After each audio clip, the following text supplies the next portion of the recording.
Have you ever stopped to think about the power of water in DC Comics?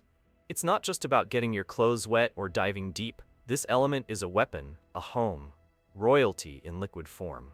From the submerged kingdoms of Atlantis to the mercies of the Olympic gods, water runs through epic stories, extreme powers, and breathtaking battles. In the DC universe, water users are way more than just swimmers or amphibious beings. Some control entire storms. Others shape water as an extension of themselves. And then, there are those who personify water as a primordial element of divine power. Today we'll explore 7 characters who use water in extraordinary ways, from the king of the seas to ancient gods. I'm going to show you who they are, what makes them so powerful, and how their liquid abilities manifest. No ranking, just a list of beings turning water into pure power. Ready to dive into this sea of power? Let's go. Aquaman. When we talk about water users in DC, there's no way to start with anyone other than Aquaman, the legendary Arthur Curry, king of Atlantis. He's not just a hero who can breathe underwater. His connection to the seas goes way beyond that. Thanks to his Atlantean physiology, Arthur can survive the crushing depths, swim at unbelievable speeds, and has strength and endurance that put him on the same level as DC's biggest titans. But what really makes him stand out is his telepathic control over all marine life, something that's helped him command entire armies of ocean creatures in epic battles. In some of his more powerful versions, Aquaman can even manipulate entire oceans and storms, almost like he's a force of nature itself. And of course, we can't forget his legendary trident of Atlan, which boosts his powers and places him among the most dangerous aquatic characters ever created. Mera. Alongside Aquaman, often fighting as his equal, is Mera, the queen of Zebil and Atlantis. If Aquaman is about brute strength and leadership, Mera is all about technique and precision. Her hydrokinesis is considered one of the most advanced in DC.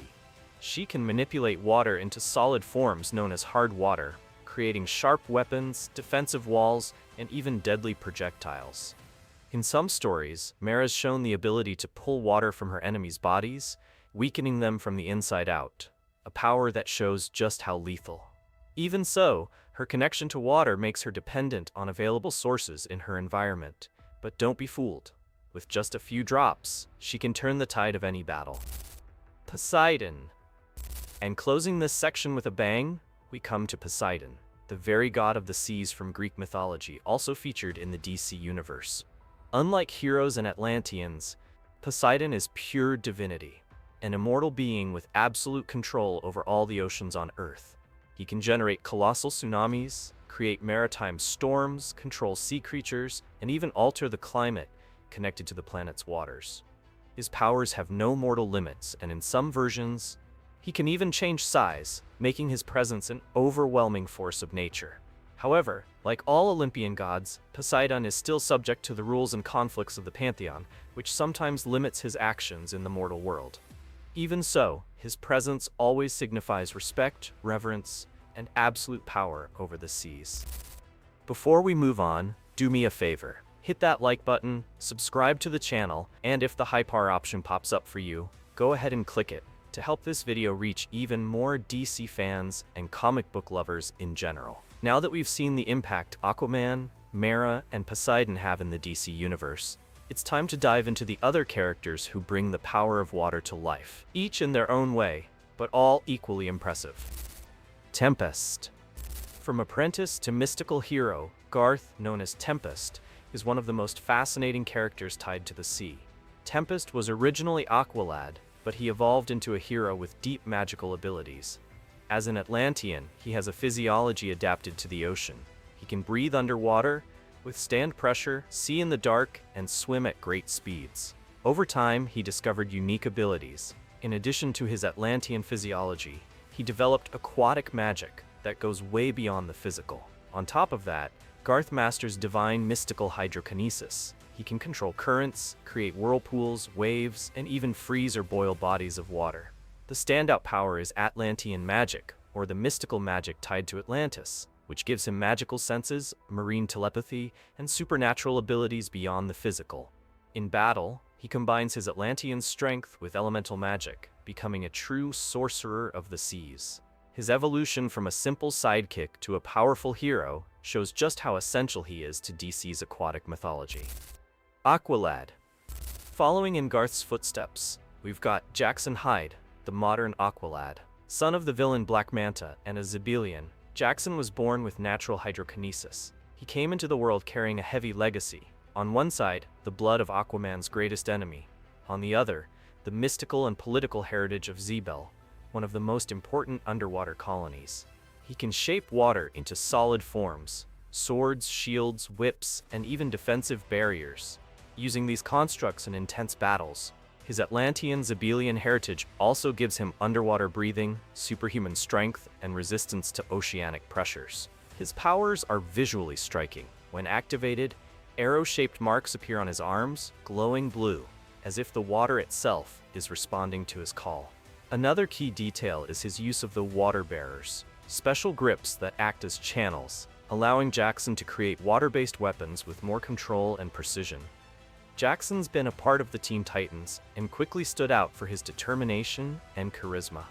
Despite being a relatively new hero, he's already shown potential to become one of DC's major aquatic icons, balancing raw power with creativity in using water. Jackson Hyde has proven he's not just the successor of the Aqualad title. He's a hero with his own identity, destined to be one of the great names of the sea. Aquagirl. Tula, Aquagirl, is a character often overlooked, but she plays a big role in DC's underwater universe. Among the most notable figures of Atlantis, Tula carries a warrior spirit that sets her apart from other water users.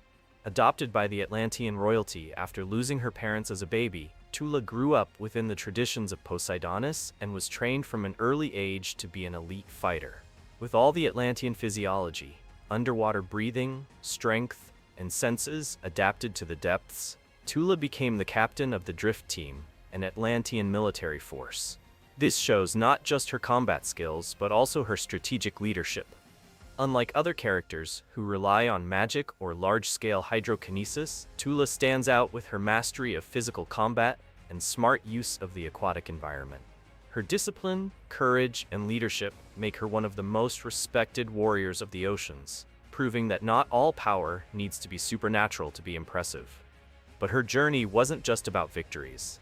In Crisis on Infinite Earths, Tula had a tragic fate. She drowned in polluted water during the events of the saga. This sacrifice left a mark on readers and proved that even being a hero with superhuman abilities, she was still subject to the cruel consequences of war. Naiad. Naiad, also known as Mai Miyazaki, is different from everyone else. She's not just an Atlantean or a warrior. She's a water elemental, a living incarnation of the element itself. After being killed in an environmental protest, she was reborn as a being tied to the Parliament of Waves and the elemental realm called the Clear, which gives her a connection to all the waters of the planet. This means Naiad can manifest anywhere there's water, control oceans on a global scale, teleport through bodies of water, and take on massive liquid forms. In sagas like Brightest Day, she even caused natural disasters on a worldwide scale. Her biggest weakness, though, is pollution. When the water is contaminated, she suffers directly. Still, Naiad represents the raw, relentless power of nature, a reminder that water is both a source of life and destruction. So, which of these water masters from DC do you like the most? Drop a comment below. And if you enjoyed this dive, don't waste any time. Click the video on the screen about the 7 greatest ice power users in Marvel, and keep going on this journey through elemental powers.